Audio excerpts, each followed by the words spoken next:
এক ভদ্রমহিলা প্রতিদিন তার স্বামীর মোবাইল চেক করে। কে কে ফোন করেছে, নাম্বার সেভ না করা থাকলে সেগুলো ট্রুকলারে গিয়ে নামটা দেখে নেয়। এরকমই একদিন মোবাইল চেক করতে গিয়ে দেখে এক নাম্বার থেকে দিনে 50 বার কল এসেছে। দেখে তো মহিলার মাথা গরম হয়ে গেছে। মনে মনে বলছে, আমি ঠিক ভেবেছি, আমার পেছনে নিশ্চয় কোনো মহিলার সাথে সম্পর্কে জড়িয়ে আছে। আজ ঠিক হাতে নাতেই ধরবই, জিজ্ঞাসা করব সে কে, এমন দিনে 50 বার তোমাকে ফোন করতে হয়। কি সম্পর্ক তার সাথে তোমার? তাকে যদি ভালোই বাসো তাহলে আমাকে বিয়ে করেছিলে কেন? তাকেই যদি এত ভালোবাসো তাহলে আমাকে ডিভোর্স দিয়ে দাও। দুই নৌকায় কোনোদিনও পা দিয়ে চলা যায় না।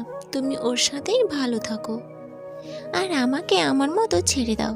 আমি লোকের বাড়িতে বাসন মেজে খাবো, তাও তোমার সাথে থাকবো না। ভদ্রলোক খেয়ে বাড়ির বাইরে বেরিয়েছিলেন পান ও সিগারেট খাওয়ার জন্য। ভদ্রমহিলা অপেক্ষা করে আছেন ভদ্রলোকের জন্য, এলে ঝাঁপিয়ে পড়বে তার ওপর আর প্রশ্নের উপর প্রশ্ন করতে থাকবে। সে খেতে বসেও খেতে পারল না। ভেতরে কেমন যেন একটা কাঁপুনি তো হচ্ছে। এত বড় বিশ্বাসঘাতক লোক সবার সামনে ভদ্র সেজে থাকে। অবশেষে ভদ্রলোকের আগমন হলো বাড়িতে। ভদ্রমহিলা নম্র সুরে বলল, তোমার সাথে আমার কথা আছে। তখন উনি বললেন, বলো কি বলবে? তখন ভদ্রমহিলা বলল, তুমি যদি অন্য কাউকে ভালোবাসো বা তোমার জীবনে অন্য কেউ এসেছে তাহলে তুমি আমাকে ডিভোর্স দিয়ে দিতে পারো। ভদ্রলোক এই কথা শুনে বেজায় রেগে গেলেন। কি সব উল্টো পাল্টো বকছো? তোমার কি বিমৃতি হয়েছে?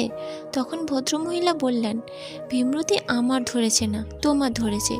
এই বুড়ো বয়সে কারোর সাথে প্রেম করতে লজ্জা লাগে না? দুদিন পর মেয়েকে বিয়ে দিতে হবে। এই বদনাম যদি ছড়িয়ে যায়, পারবে মেয়ের বিয়ে দিতে? ভদ্রলোক আরও রেগে গেলেন। বললেন, তুমি কি বলতে চাইছো বলো তো? তুমি কি ক্ষেপে গেছো? তখন ভদ্রমহিলা বললেন, না ক্ষেপিনি, তবে ক্ষেপে যাবো এবার। মা বাবা ঝগড়া শুনে পাশের রুম থেকে ওনাদের মেয়ে এসে বলল, কি হচ্ছে তোমাদের এসব? তখন ভদ্রমহিলা বলল, আমাকে কেন যে বলছিস? তোর বাবা বুড়ো বয়সে প্রেম করছে, তোর বাবাকে বল। তাদের মেয়ে তার বাবার দিকে তাকালে ভদ্রলোক বলে উঠলেন, তোর মায়ের মাথা গরম হয়ে গেছে, তাই উল্টো পাল্টা বকছে। কে জানি কে এসব মাথায় ঢুকিয়েছে। তখন ভদ্রমহিলা বললেন, আমার মাথায় কেউ ঢুকায়নি, আমার কাছে সব প্রমাণ আছে, স্ক্রিনশট নিয়ে রেখেছি।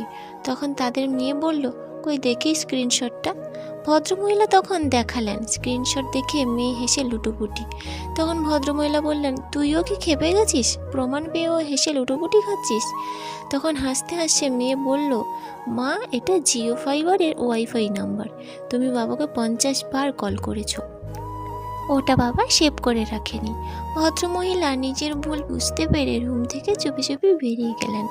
ভদ্রলোক বললেন, দেখলি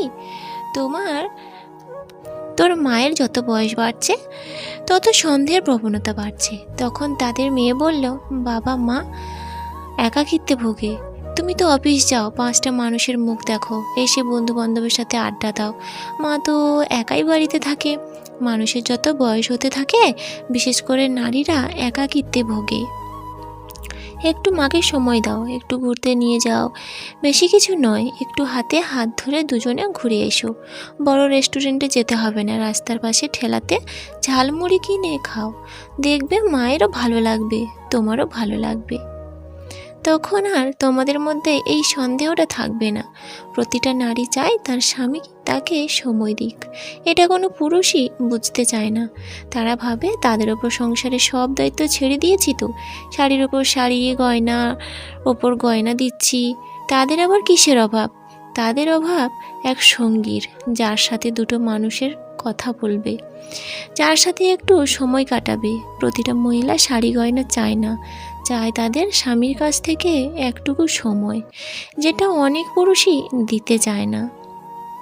ভদ্রলোক চুপচাপ কথাগুলো শুনলেন।